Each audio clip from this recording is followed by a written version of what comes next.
plus que le moment, il faut que je m'occupe de nettoyer les rangs pour le potager d'hiver. Alors bon là je vois que j'ai quelques laitues. Je vais nettoyer autour. Je vais ramasser déjà tout ce que les volailles vont pouvoir manger. Je vais récolter les choux. Je commençais par nettoyer ce rang, ici. Ensuite, il faut que je nettoie celui-ci, là. On les voit même plus, les rangs, tellement il y a d'herbe. Donc j'ai 3 rangs à nettoyer. J'espère que je vais y arriver ce matin, que je vais avoir le temps de faire ça.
Donc là, je viens de mettre un coup de griffe. Je vais enlever les mauvaises herbes maintenant. Comme ça, ensuite, je pourrai passer un coup de râteau pour égaliser le sol. Et ça devrait être bon pour là. Ensuite, j'irai devant le rang. Quand le sol est meuble comme ça, c'est facile. Hein. Tenez, la salade fraîche. Bon, ben ça m'a pris 30 minutes pour faire la moitié du rang. C'est que j'ai les poussins dans le poulailler mobile.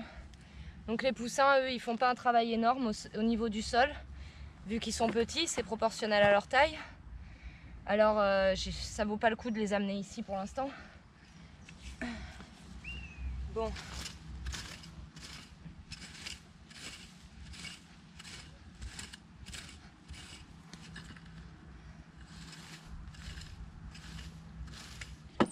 Par contre, je me demande si ça va le faire.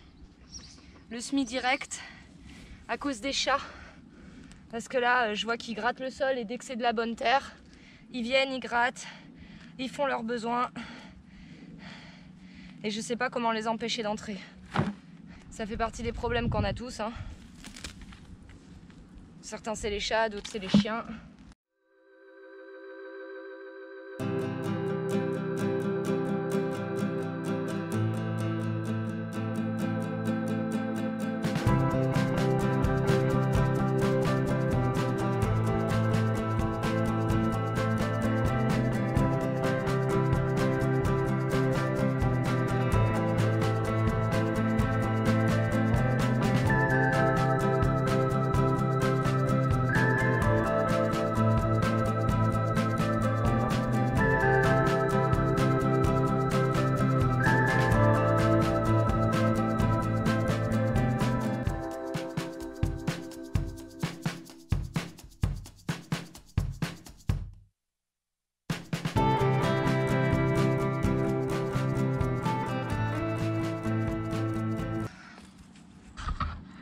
Bon, bah ça fait 50 minutes que j'ai commencé à filmer et que j'ai commencé à faire le rang.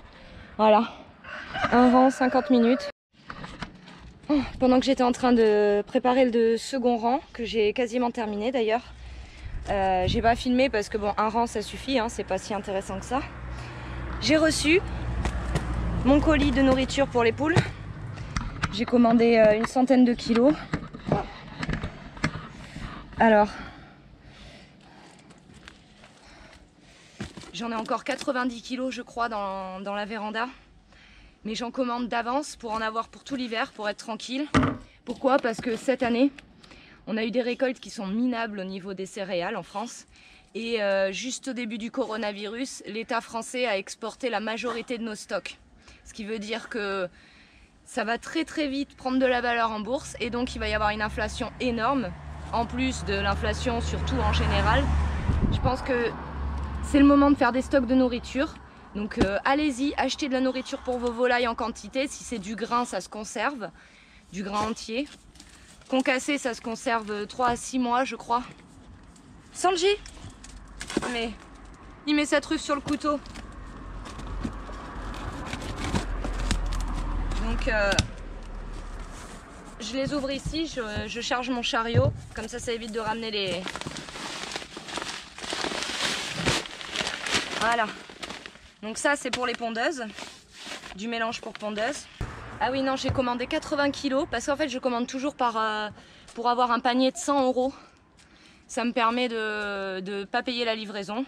Sur le site La Compagnie des Animaux, je vous mettrai le lien dans la description. Ils sont vraiment super sérieux.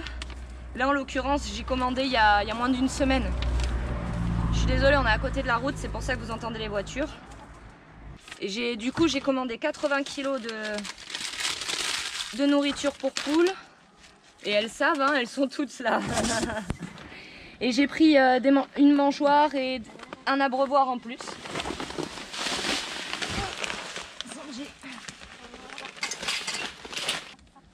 Attendez, c'est bien de l'alimentation pour poussins. Poussin démarrage, oui d'accord. Ah d'accord, ils ont changé le paquet. Voilà. Donc maintenant je vais rentrer tout ça assez vite parce que si jamais il pleut, les miettes pour poussins vont être foutues. Allez. Ces 2 rangs, voilà. Ces 2 rangs sont prêts. Je voulais en faire 3. Nettoyer le premier rang de concombres ici. Seulement comme j'ai 2 concombres qui sont encore en train de pousser pour me donner des graines, je vais leur donner jusqu'à quand même début septembre. Et j'espère que début septembre les concombres seront prêts. Si c'est pas le cas, c'est pas grave. Je nettoierai tous les concombres et je laisserai seulement les 2 plants qui me sont utiles. Ce qui va pas être évident parce que les concombres sont tous emmêlés. Je vais préparer mes lignes pour semer. Voilà.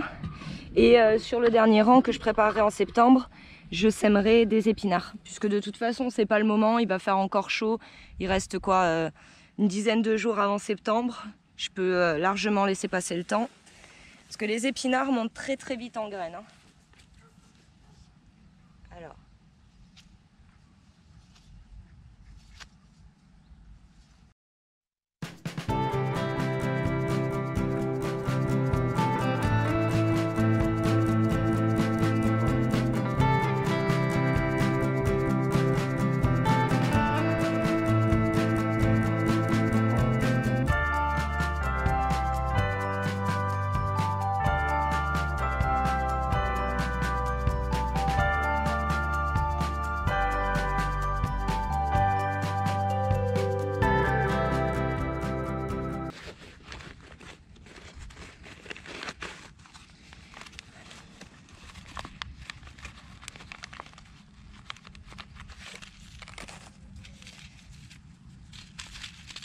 Ce rang, je vais semer des côtes de blettes,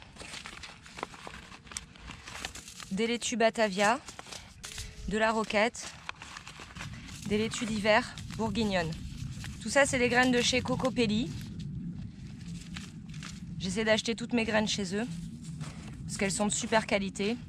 Alors ce que je vais faire, c'est que je vais semer les côtes de blettes au milieu puisque c'est celles qui feront des plus grosses feuilles. Comme ça, elles feront de l'ombre aux légumes qui sont autour.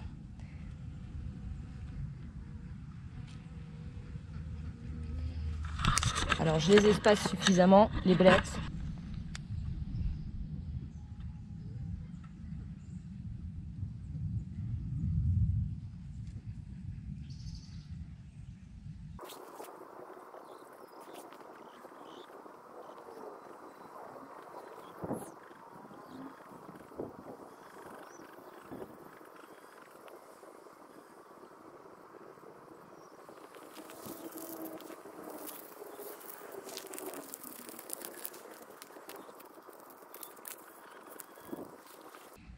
pour l'espacement entre les blettes.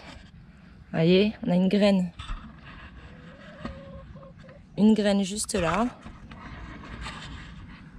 Une autre ici. Il y a plus d'une main. Je dirais qu'il y a quasiment un avant-bras. Un avant-bras à moi. Voilà. Maintenant, je vais reboucher.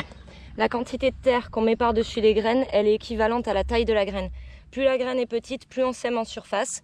Plus la graine est grosse, comme les côtes de blettes, plus on peut recouvrir d'une bonne couche de terre. Alors en plus, il y a la saison qui compte par rapport à ça. S'il fait froid, vous semez en surface. S'il fait chaud, vous semez plus en profondeur. C'est une question d'humidité parce que ça sèche plus vite quand il fait chaud. Donc pour les laitues, je recouvre pas complètement. Ce que je fais, c'est que je mets mes doigts juste à côté et hop, je passe tout doucement. Et là, on a encore de la laitue. Laitue? Non, c'est de la roquette ici. Voilà, puisque c'est des graines assez petites, je fais comme ça. Ça suffit. Le persil, je vais bien le recouvrir. Voilà. Oh, j'ai la tête qui tourne. Je me suis relevée trop vite. Alors, je vais pas tasser la terre. Je tasse pas la terre parce que j'arrose immédiatement. C'est pas la peine de tasser. L'arrosage fera ça pour moi. Hop. Et je vais faire ce rang. Et voilà. Ok. Donc déjà sur ces 2 rangs, on a toutes les laitues qu'il nous faudra pour l'hiver si elles ne montent pas en graines trop vite. Ce que je pense pas normalement si je les protège. Alors là on va faire plaisir aux volailles. Hop.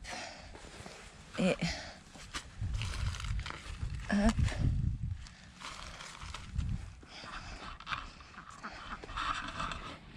Ivy, regarde, c'est ça que tu veux, ma belle. Tiens. Tenez, Junior. Eux, ils en ont rien à faire de ce que je leur donne. J'ai l'impression qu'ils ne le mangent pas. Mange, Ivy, c'est de la laitue, t'adores ça? Donald, il sort de sa mare. Oh, mais c'est pour ça qu'il est ouvert, c'est la mare. Oh, Donald. Bon, je vais mettre l'arrosage en route, je vais leur faire un bain propre. Bon, en tout cas, voilà, j'ai semé aussi des choux cabus ici. Ils ne seront pas protégés par un filet à insectes. Mais bon, c'est pas grave. Si jamais ils gèlent assez tôt, les parasites devraient s'en aller avant. Donc, ça devrait aller. Ah, les petits choux kale plantés la dernière fois. On voit qu'il y en a un qui commence déjà à être abîmé. Allez. Ils sont même pas en train de manger la laitue alors qu'elle est fraîchement récoltée. Bon, je vais m'occuper de leur mettre de l'eau fraîche.